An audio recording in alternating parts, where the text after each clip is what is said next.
Kelompok kami akan menjelaskan tentang the expenditure cycle part 2 yang terdiri atas dua bagian utama, yaitu payroll processing, dan yang kedua adalah fixed asset procedure. Nah, saya akan menjelaskan tentang data flow diagram yang menggambarkan tugas umum sistem penggajian di perusahaan manufaktur. Jadi, pertama-tama adalah diawali dengan personnel department. Nah, personnel department akan menyiapkan dan menyerahkan personal action forms ke prepare payroll function.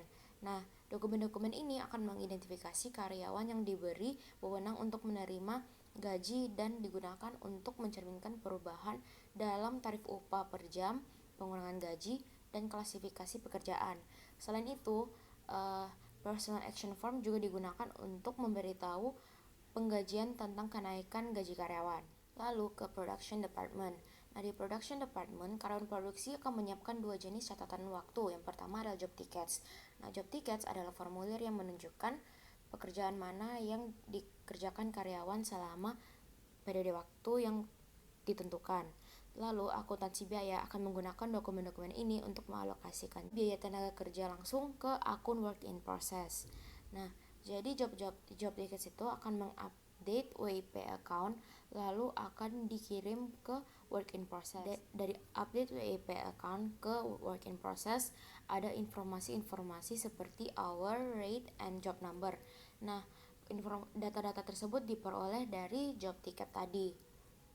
Setelah akun biaya mengalokasikan biaya tenaga kerja ke WIP, biaya tersebut akan dirangkum dalam ringkasan distribusi tenaga kerja atau yang disebut dengan labor distribution summary dan ditransfer ke fungsi buku besar atau update general ledger karena dia telah mengupdate general ledger. Nah, catatan waktu yang kedua adalah time cards atau kartu hadir. Kartu yang digunakan dengan jam waktu untuk mencatat waktu mulai dan berhenti karyawan setiap hari atau pada setiap pekerjaan.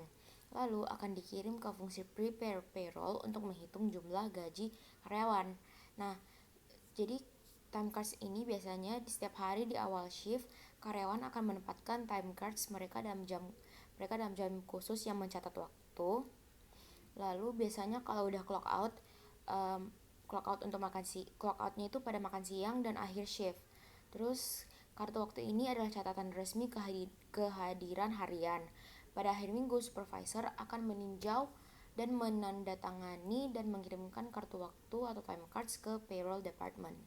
Nah, di prepare payroll atau payroll department akan menerima tingkat pembayaran atau pay rate dan withholding data dari personnel department dan data jam kerja dari production department tadi.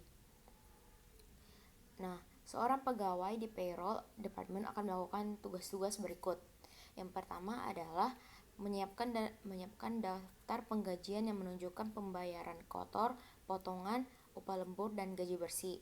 Terus yang kedua adalah memasukkan informasi ini ke dalam catatan penggajian karyawan employee payroll records. Nah, terus yang ketiga adalah menyiapkan gaji karyawan. Yang keempat adalah mengirimkan gaji ke fungsi pembayaran gaji atau distribute paycheck. Yang kelima, yang terakhir adalah mengarsipkan kartu waktu atau time cards, formulir tindakan personil atau personal action forms, dan salinan daftar gaji atau payroll register.